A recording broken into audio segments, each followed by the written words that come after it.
Entonces nada más esperar que el Señor actúe en nosotros. Y por eso hoy trae un siervo, instrumento increíble del Señor, cómo se deja usar. Entonces tenemos a nuestro hermano Walter, que si gusta pasa por acá. Oramos por Walter, todos juntos. Amado Señor Jesús, en esta noche te queremos dar gracias infinitas por permitirnos encontrarnos aquí a escuchar tu palabra, poderte contemplar, poderte sentir. Te damos gracias porque nos has elegido, porque nos has dado sabiduría para poder discernir y llegar esta noche a encontrarnos contigo. Te pedimos, Señor, que derrames el Espíritu Santo sobre nuestro hermano Walter. Tú lo conoces, tú sabes de su corazón, de su esfuerzo, de su trabajo, Señor. Te rogamos que cada palabra que de su boca brote sea tu Santo Espíritu el que le inspire. Y sobre todo, Señor, te pedimos una mente abierta, un corazón dispuesto y unos oídos que deseen escuchar. Amén. Muchísimas gracias.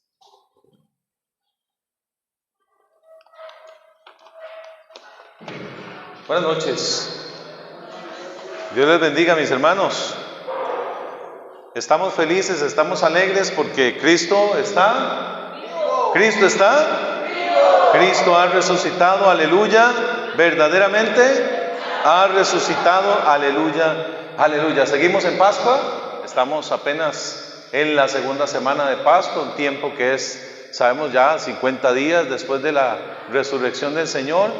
Y pues como siempre el Señor tiene un regalo especial para nosotros, nueva es su palabra siempre.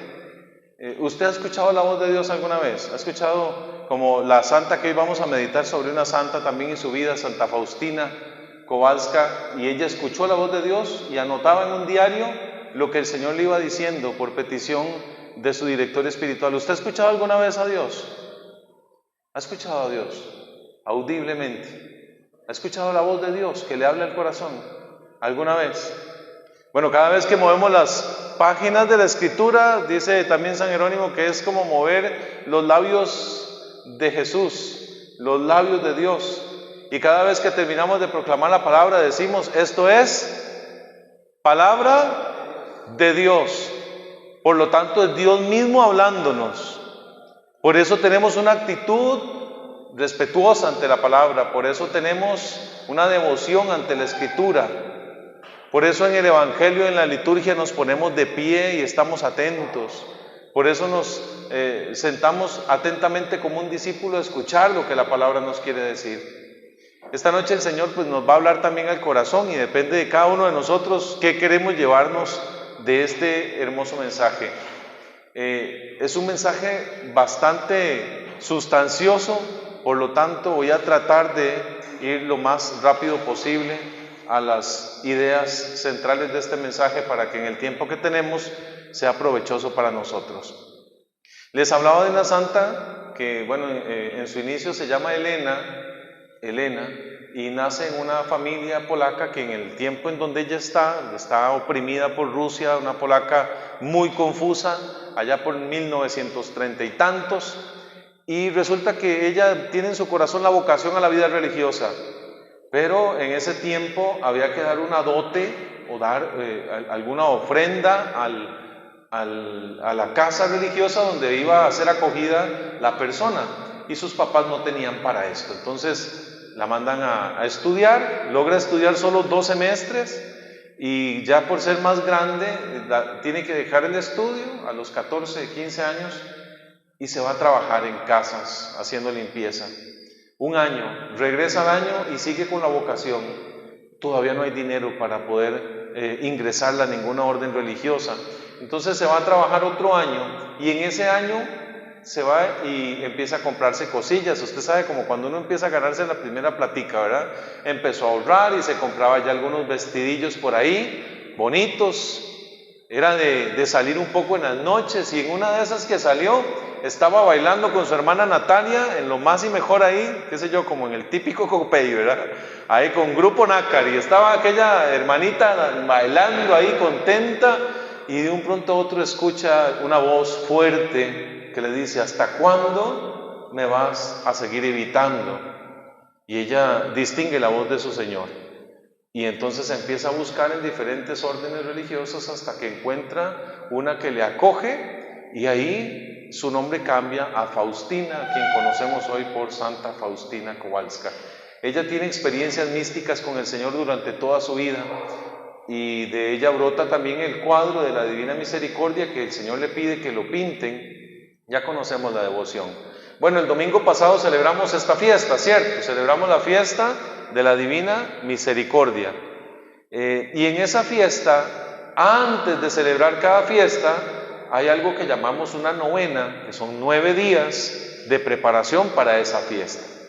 Entonces el Señor, en el diálogo que tiene con Santa Faustina, le hace la petición de que cada día de esa novena ella traiga a su Divina Misericordia un grupo de almas. Entonces, si son 9 días, ¿cuántas almas son? 9 almas. Así se llama este mensaje, 9 almas. Y tenemos que identificarnos desde ya, no solo con una o con todas, sino con Santa Faustina.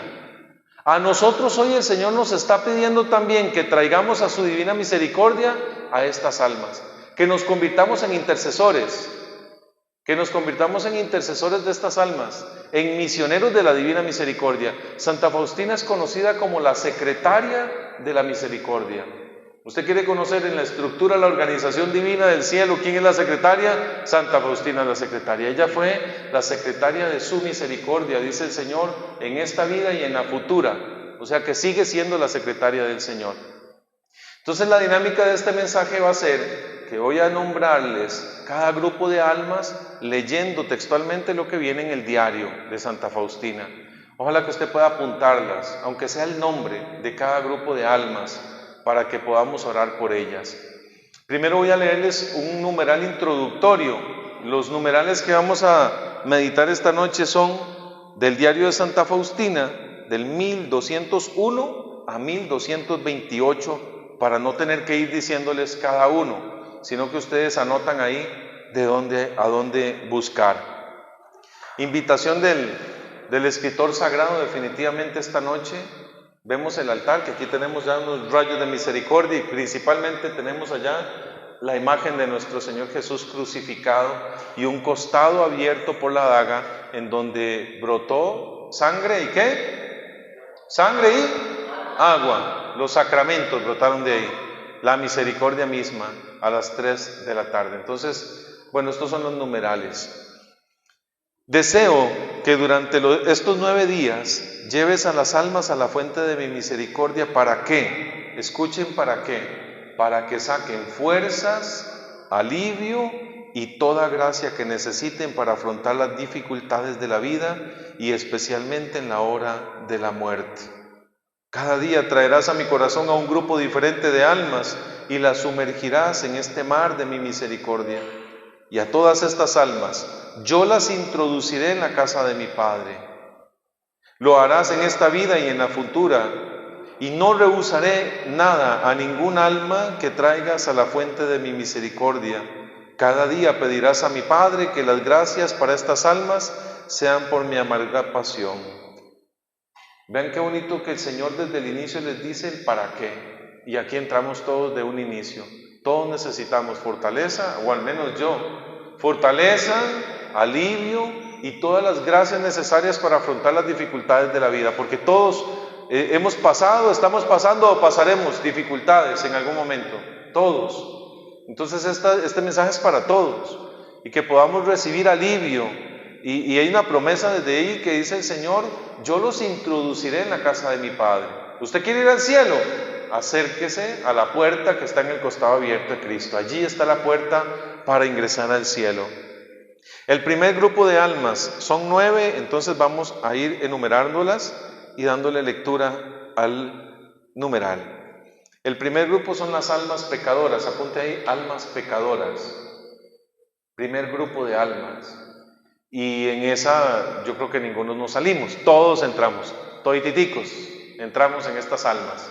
Todos somos pecadores, dice Romanos 3:23, todos pecaron y todos están desprovistos de la gracia.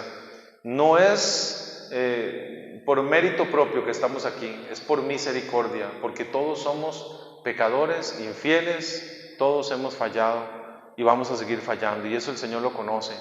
Pero el Señor quiere que traiga primero a estas almas. Le dice: hoy tráeme a toda la humanidad y en especialmente a todos los pecadores y sumérgelos en mi misericordia. Me consolarás de esta forma de la amarga tristeza en que se sume la pérdida de estas almas. De alguna manera el Señor sigue entristecido.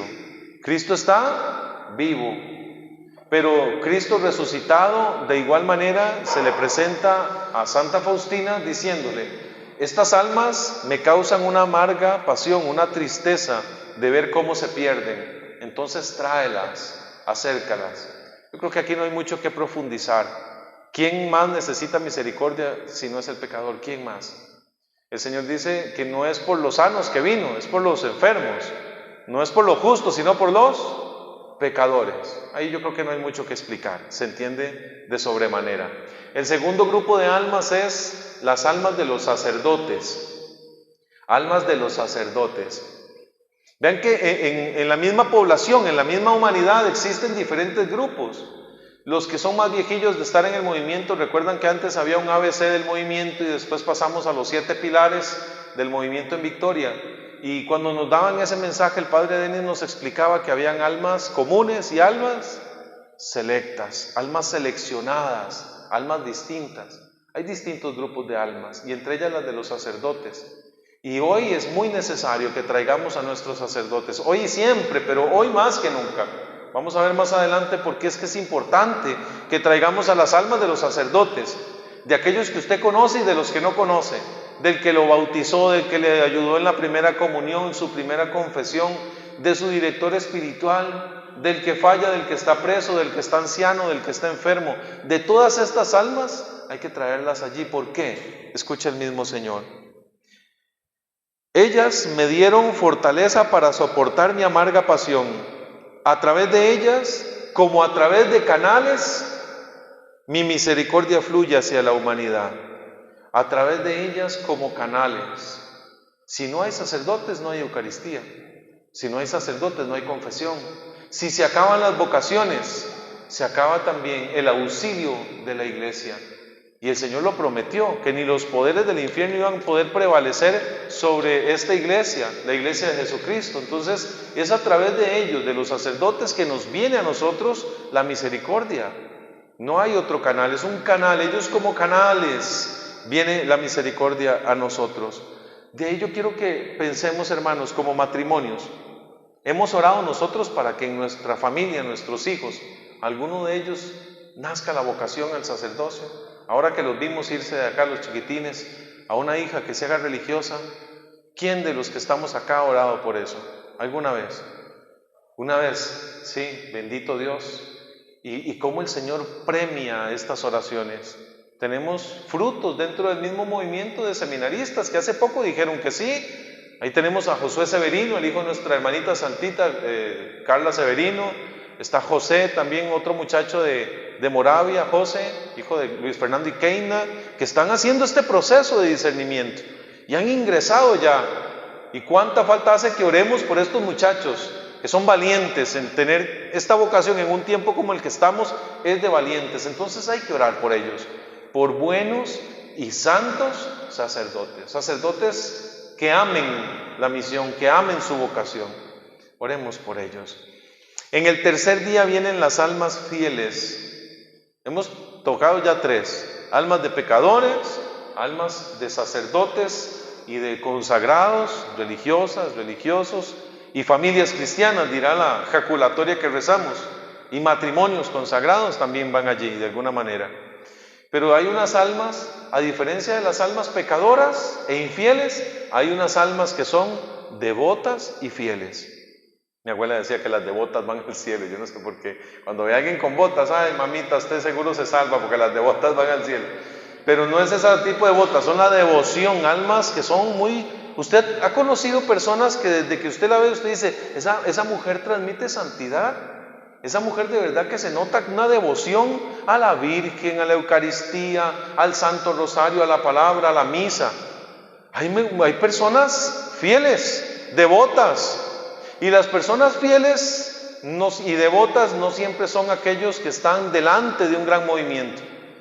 Puede ser aquella viejita con el hábito carmelita en una oscura habitación, solo una velita encendida y una imagen de la Virgen María Auxiliadora, y ahí dobla rodillas, y ahí sigue siendo fiel a su matrimonio, ahí sigue siendo fiel a su vocación de ser mamá, de ser esposa, ahí sigue siendo fiel. Vea lo que dice el Señor a Santa Faustina: almas devotas y fieles, estas almas me consolaron a lo largo del Via Crucis, fueron una gota de consuelo en medio de un mar de amargura.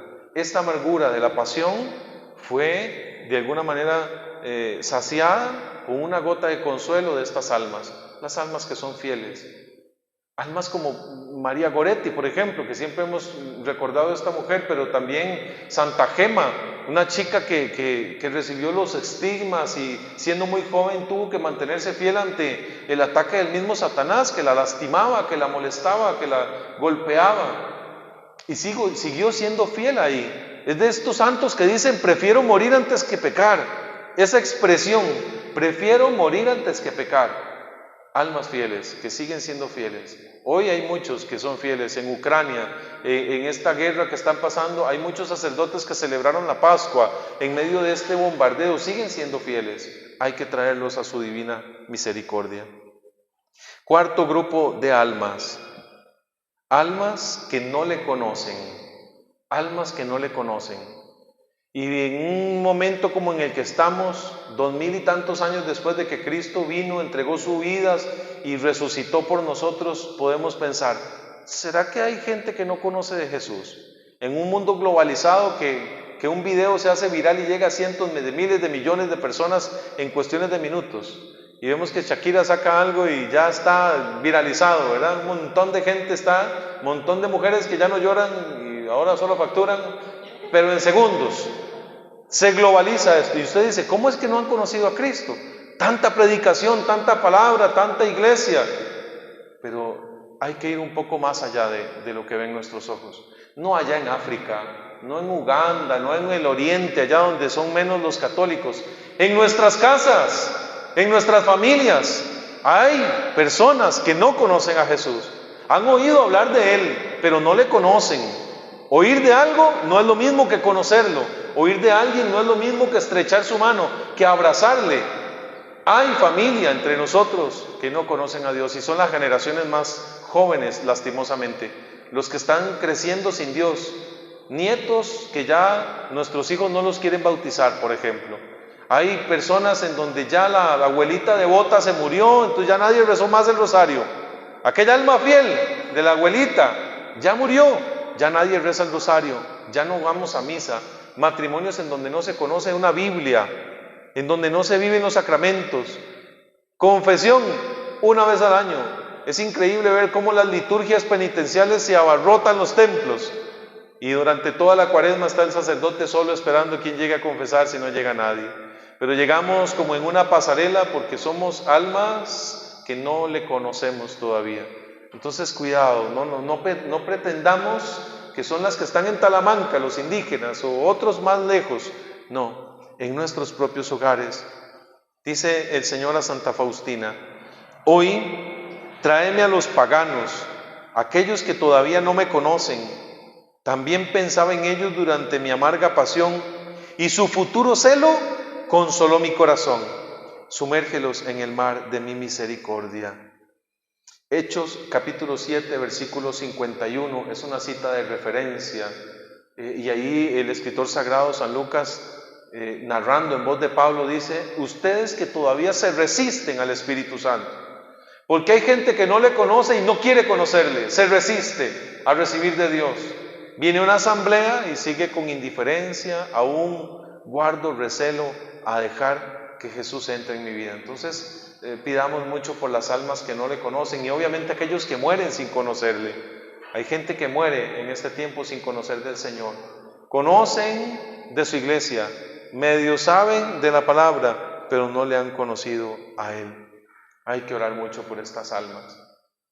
Quinto grupo de almas, almas cismáticas, no asmáticas, asmáticas es otra cosa, cismáticas, almas cismáticas. Yo voy a darle lectura a la palabra de Dios en 1 Corintios, capítulo 1, versículos del 11 en adelante.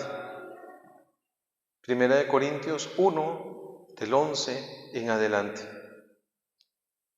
Porque, hermanos míos, estoy informado de ustedes por los de Cloé, que existen discordias entre ustedes.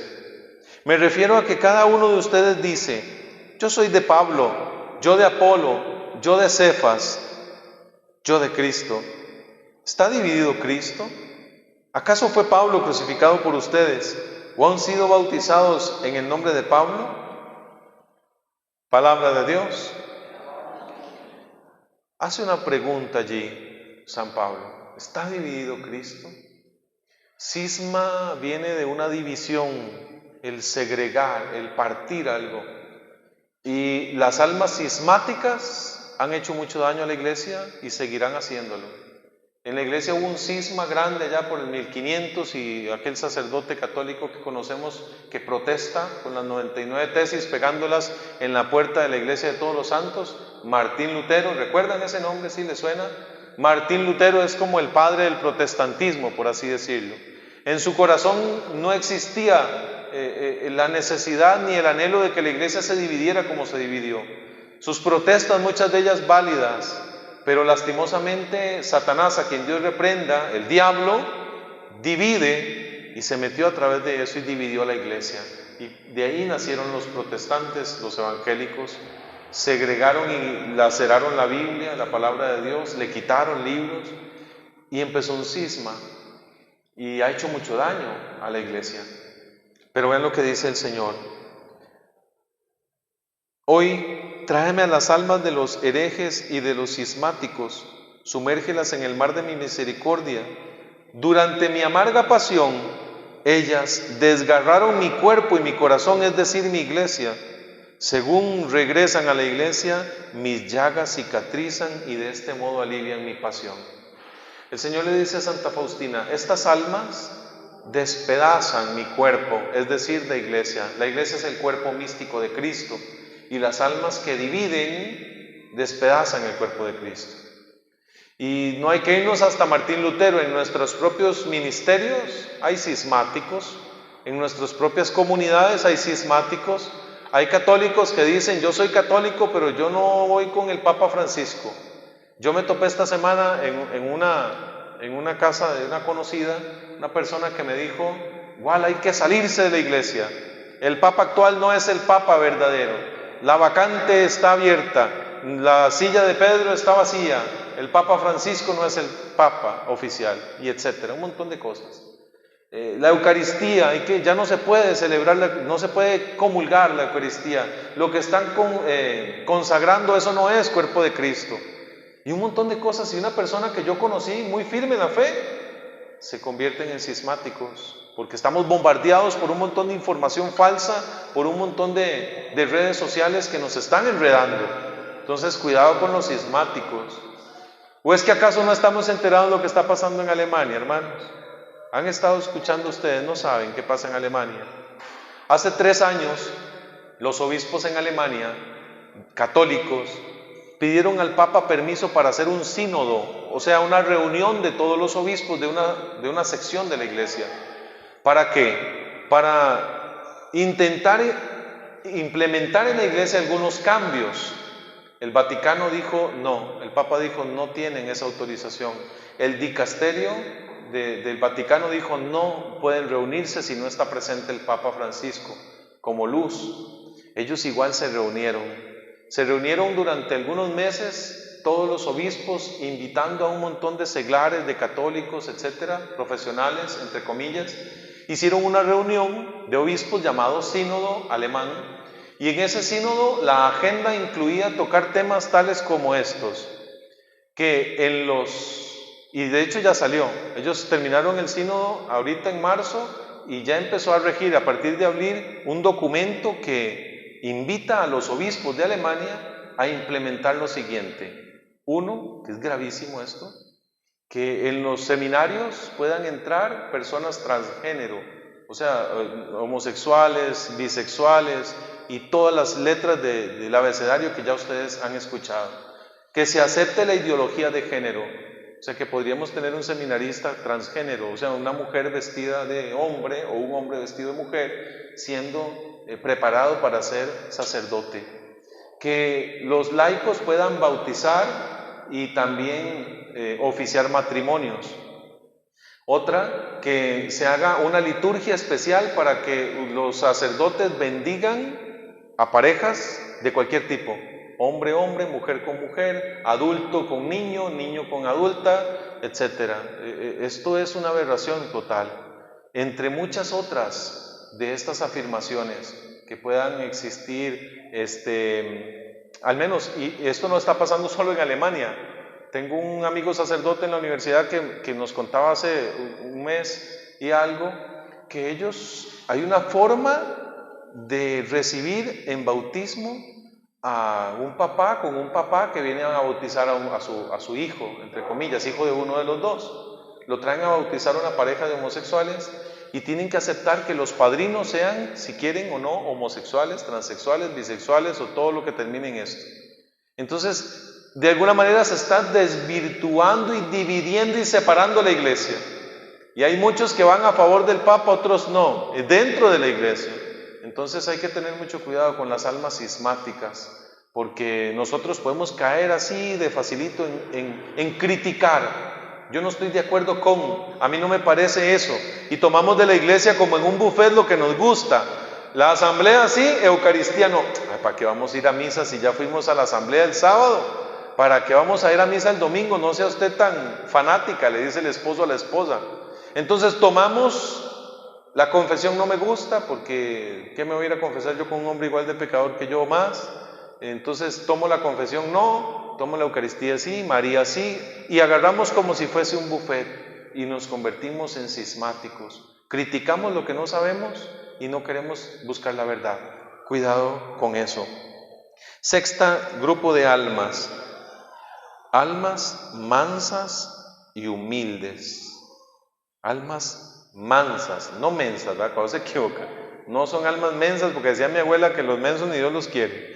Las mansas y humildes. Mansos como la paloma, astutos como la serpiente. El Señor nos manda que seamos igual que su corazón, que es manso y humilde de corazón. Dice el Señor a Santa Faustina: hoy tráeme a las almas mansas y humildes y a las almas de los niños pequeños, atención a eso, y sumérgelas en mi misericordia. Estas almas son las más semejantes a mi corazón. Ellas me fortalecieron durante mi amarga agonía. Las veía como ángeles terrestres que bailaban al pie de mis altares. Sobre ellas derramo torrentes enteros de gracias. Solamente el alma humilde es capaz de recibir mi gracia. ¿Será necesario que hoy introduzcamos nosotros las almas de los niños en el corazón de Jesús, en el costado de Cristo? Hermanos, ¿qué piensan ustedes? Donde ya es ley el poder que su madre asesine a su propio hijo dentro de su vientre, en donde ya los niños están siendo destruidos desde su concepción. Hay países, en México hay estados en donde se aprobó el aborto hasta los 9 meses. Un niño justo antes de nacer puede ser abortado por cualquier causal, la mínima inconformidad de la mamá, la mínima inconformidad de los padres es motivo para destruirles, para matarles. ¿Cuántos cientos de millones de seres humanos están concebidos, congelados en un laboratorio? Por cada fecundación in vitro que se hace, para que una persona egoísta y caprichosa, una pareja egoísta y caprichosa diga: es que yo tengo derecho a ser papá, que ese derecho no existe en primer lugar, vaya a fecundar de manera artificial a una criatura. Por cada niño que nace in vitro hay 14 o 15 que fueron fecundados para que él estuviera ahí. Les implantan de 2 a 3 óvulos fecundados. a una mujer que quiere ser mamá casi que a la fuerza. Entonces estos niños que quedaron fecundados, que ya hay un ser humano ahí, ya hay vida, están congelados en un laboratorio esperando para experimentar con ellos, para que otro extraño los pueda adoptar, porque hay adopción de embriones congelados. Entonces, ¿quién ora por esos seres humanos? ¿Quién ora por esos que están congelados ahí, que están a la merced del egoísmo de cualquier científico que quiera experimentar con ellos? Para la venta de órganos utilizan las partes de los niños abortados para enriquecerse. Todo es negocio. El ser humano es una mercancía hoy en día. Entonces, ¿qué necesario es esto que dice el Señor? Tráeme a los niños pequeños. Adoptemos un niño que está por nacer. Adoptemos un niño que está por ser abortado en este momento. Usted puede adoptarlo en su corazón y orar por él 9 meses. Al menos cada mes haga un rosario por ese niño, póngale un nombre, bautícelo ahí en su corazón. Dígale: Señor, yo te entrego a esta niña, yo siento en mi corazón que es una niña y que su mamá tiene intención de abortarla, entonces yo la voy a recoger en mi corazón y voy a orar por ella. Y ora 9 meses por esa niña o por ese niño. Y usted está haciendo una gran obra de misericordia, orando por vivos y muertos, una obra de misericordia espiritual. Las almas de los niños pequeños. Ojalá que nosotros no pensemos solamente en los nuestros, pensemos en aquellos que son maltratados, los que son llevados para ser de trata de personas, etcétera, por los niños pequeños y por las almas que son entregadas a Satanás a través de los abortos. Séptimo grupo de almas. Séptimo grupo de almas. Almas que veneran mi misericordia. Almas que veneran mi misericordia. Hemos visto que entonces hay almas que son pecadoras y hay almas que son fieles. Hay almas que tienen una devoción especialísima a la divina misericordia. Yo no sé, y no quiero que me levanten la mano, pero ¿cuántos matrimonios de acá han adoptado esta bendita devoción de rezar la misericordia? Hermanos, no duramos ni 10 minutos rezando la coronilla. 12 minutos, tal vez cuando mucho, rezando una coronilla y ofreciéndola al Señor. Es más, ¿quiénes de verdad se han interesado en leer el diario de Santa Faustina? Que es un tomo grandecito, pero en digital usted ni lo siente, lo descarga digital ahí y lo va leyendo. Hay cosas maravillosas allí, hay oraciones muy profundas. La devoción a la divina misericordia es poderosísima, especialmente en la hora de la muerte, es poderosísima. ¿A qué hora es que se reza la divina misericordia, hermanos? ¿A qué hora? No, a cualquier hora, cuando usted sienta ganas, cuando el Señor la mueva a orar, rece. Por excelencia sabemos que a la hora de la nona, a la hora de la divina misericordia, a esa hora nada que el alma pida le será negada, dice el Señor, a través de mi misericordia. Pero usted ore a cualquier hora, donde quiera que esté, ore, rece, pídale al Señor a través de la divina misericordia. Las almas devotas tienen una promesa, dice el Señor a Santa Faustina: estas almas resplandecerán con un resplandor especial en la vida futura. Ninguna de ellas irá al infierno. Oiga, qué promesa esa. ¿Usted quiere salvarse del infierno? Conviértase en alma devota a la misericordia y podremos evitar el pasar por el infierno con una devoción sincera a la divina misericordia.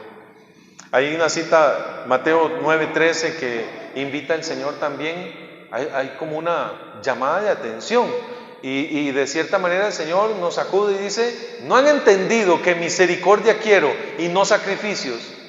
El Señor nos pide misericordia más que otros sacrificios externos que sean de apariencia. No, misericordia, la miseria del corazón, tanto el nuestro como aprender a amar la miseria del corazón del otro. Misericordis de corazón. Octavo día. A este octavo grupo le ponemos almas del purgatorio. Almas del purgatorio. ¿Las reconoce? ¿Ha escuchado usted esta frase? Almas del purgatorio. De alguna manera nuestros hermanos que se nos han adelantado en la fe siguen allí. El alma no muere, el alma es eterna. Y yo quiero decirle algo para que usted y yo tengamos muy presente. Cuando uno muere, la voluntad queda fijada ahí. Ya no hay oportunidad de conversión, ya no hay oportunidad de arrepentimiento. No importa lo bueno, santo, ministro extraordinario de la Sagrada Comunión que usted haya sido el resto de su vida, la voluntad en la hora de la muerte se fija y ya no hay opción para poder arrepentirnos. Por eso es que Dios, dice de Primera de Pedro, que Dios no perdonó a los ángeles que se rebelaron. ¿Por qué? Porque ellos tenían la noción de toda la historia de salvación y la rechazaron. Dijeron no a Dios. Y están encadenados en cavernas hasta el día del juicio, dice la carta del apóstol Pedro.